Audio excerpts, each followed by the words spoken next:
Chris, tell me about this picture.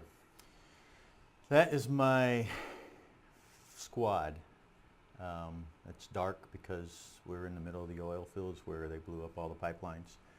So that's probably around 1 o'clock in the afternoon. But all the oil in the sky made it seem like 1 o'clock at night. And that's So tell us, I mean, for those of us who don't know about the Gulf War, why is oil burning and why is the sky so dark? as a So result of obviously, Saddam Hussein invaded Kuwait. that? Right. And one of the ways that he wanted to shut down Kuwait was by taking control of the oil. And so because he knew we weren't going to let him do that, they went and sabotaged all the pipelines, blew them all up. Wow. And so this oil is shooting thousands of feet, on fire into the sky, and then it's just raining. It's just raining oil straight It's down. raining oil. Yeah. So. Were there any health consequences of this? We don't know yet. The VA actually, as a veteran service officer, I get a lot of emails and stuff. Yeah. So they're still studying all that and trying to figure out if there are health issues now, which I'm sure there's probably going to be. Yeah. It's going to take a while for them to figure it out and all that type of stuff. Yeah.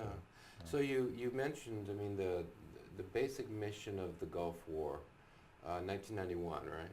yes. So 1991, the basic mission of the Gulf War was to get Iraq out of Kuwait, because Iraq had invaded Kuwait. President George Herbert Walker Bush puts together a huge international coalition. U.S. is obviously the lead force, but a huge international coalition to liberate Kuwait from Iraq. So that was the mission in general. Let's go back to this photo. What was your mission in particular? Were you the senior enlisted in this photo? Yeah, that's me sitting, I Second guess from in the the right in picture, the second front. from the right in the front. Yeah. I was a sergeant at the time, and these guys were all corporals, lance corporals, and privates. Okay. So that was my squad. Of course, there's 3 squads in a platoon. And my mission was to make sure these guys did their job and get them home safely. What our mission was just to keep moving forward on command with the whole battalion, Yeah. and just capture the enemy, which was Saddam's military guys. Yeah. And we got, this is our first real experience to combat, right? So we had absolutely no idea what we were going to deal with, Wow. what was going to happen. So yeah, we were all ready, nervous, scared, and So this photo is taken in Kuwait, uh-huh. and obviously in this immediate context, you're secure enough to snap a photo. Mm-hmm. Did you engage Iraqi forces here at We all? did. There's I've got actually, it's kind of weird. I do have a couple photos that shows us where we're actually laying down, engaging the enemy, and just fire back and forth. And so this was taken after we knew our area was I see, secure. okay, yeah. But again, we were miles of this midnight in the afternoon type thing. Wow. So it was Wow. kind of an interesting experience. Yeah. Okay. Did you capture some Iraqis? Or? We did. Yeah. We actually brought in quite a few, and of course it was a quick. We processed them and sent them to the rear, and then they get interrogated and all that. So we didn't actually. The story we had back here in the States is that most Iraqi forces didn't put up much of a fight. Does that fit your Yeah, experience? it does actually. I think I shared with you earlier that a lot of them, because they feared for their life, they feared for their family's life, not against us, but against Saddam Hussein and his brigades. So typically, when they knew we were approaching, they would get their weapons, shoot some rounds up in the air, throw the weapon over their shoulder, hold up one of our flyers, and surrender, and just start walking towards us. So they could say that they engaged the enemy, Yeah. but not before die. surrender. Yeah. Did you have any? Of course, you don't speak Arabic, and I doubt many of them spoke English. But did you have any kind of interaction with them when they came in to surrender? No, not at this level. No, because we had no idea what was going to happen. So as they surrendered, we checked, make sure they're geared. They weren't carrying explosives or anything on them. Took all their gear away from them, stripped them down to their uniform, and then sent them to the rear. And then they were escorted back, and then Okay. security, police, all those kind of guys, interrogators, Yeah. whatever they had there. Sure. We Now took this interrogate is 'em. that photo is out in the desert, right? Mhm. And so you're engaging in combat out in the desert, but is it long range? Like they're a mile away? Not kinda long stuff, or- range. I mean, it's, again, you know, the M16's effective range is 500 meters. So Okay, yeah. we're going to be 500 meters or less. Okay. And once they realize that this is what's going on, they're surrendering, of course, with a lot of caution. You know, we offload our tracks, set a perimeter, wait Mm. for them to start moving forward, send Mhm. some rounds downrange. Most of these guys, because we did what we did in Vietnam, we sent all those flyers and dropped them out of the planes beforehand. Right, That if you do this, you will survive type flyers. right. So a lot of them had those flyers Have in their those flyers hand. with them. And they gave them specific instructions as to what to do. If you weren't doing this, you were Yeah, a target. You know. Yeah. So it was that part of it was pretty quick. Yeah. You know. So Well, before the shooting actually started, and it is a very short war, but before the shooting got started, did you have any sense that this is going to be this No, easy? Of course, no, we have no. casualties, but No, it's so we relatively spent easy. a long time frame practicing. I mean, because of our aerial photography and stuff, we had Yeah. dug trenches to scale that these guys were supposed to be in and all this type of stuff. Yeah. And scenario after scenario after scenario, to the point where, I mean, there's a couple of those guys in that photo were like really questioning, why are we the ones that keep going in the trench all the time, you know?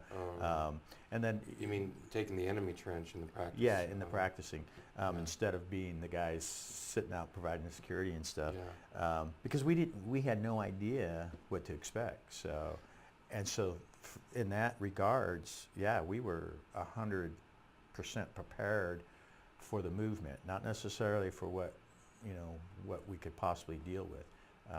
And so Yeah. it was an answer to prayer for most of us that it was Yeah. as easy as it went. But so when the fighting, begins, that first minute, and the order comes forward, or however that happened, you didn't know, are we going to face a determined, well-entrenched enemy, or what? How long did it take in that process for you to get a sense that, okay, this probably isn't going to be the toughest fight? I don't know. I don't think that thought ever crossed our minds until Okay. we got all the way through, and then we said, "Wow, this was a whole lot different than we anticipated it to be," Yeah. which is good because there's that sense of possibly letting your guard down or what Yeah. have it, and then you're Yeah. thinking everything's going to be okay. These guys are just surrendering, and the next thing you know, you've got a bunch of guys pointing their guns at you. So that's what I was wondering. Did that thought come up that maybe this is some sort of ruse or some sort of trap to lull us into complacency? I don't think so, because No. one of the things that we were told is a lot of the Iraqis, especially with the Marine Corps, what they were told about the Marine Corps to become a Marine was, next to killing a family member. And so Okay. when they heard they were facing Marines, it was like, we're going to be their dinner. Yeah. And you know They've what? been given If some that- pretty heavy propaganda if that about propaganda you have worked and Yeah. made our jobs easy, we weren't gonna, we weren't guys. So gonna was deny that was that there were psychological psyops? Oh yeah. Psyops. And that's again what those Psychological flyers ops, were that yeah. were being dropped all over the place. If so. you surrender, will be nice. If Yeah. you don't, then you'll be eaten or Yeah. something like that. Yeah. I know it sounds Wow. funny, but you know what? Well, psyops or psyops Yeah. anymore. How old were you in that photo? Let's see, let's go Iraq. I back think there. I was 23, 23. You've been in the Corps for what, about 5 years at this about point? 5 years, yeah, 5 or 6 years. Yeah. So just to fast forward a little bit, because in a later discussion we're going to talk about the Iraq War. You go in 27. early, I'm sorry, I was 27. 27. Okay. Yeah.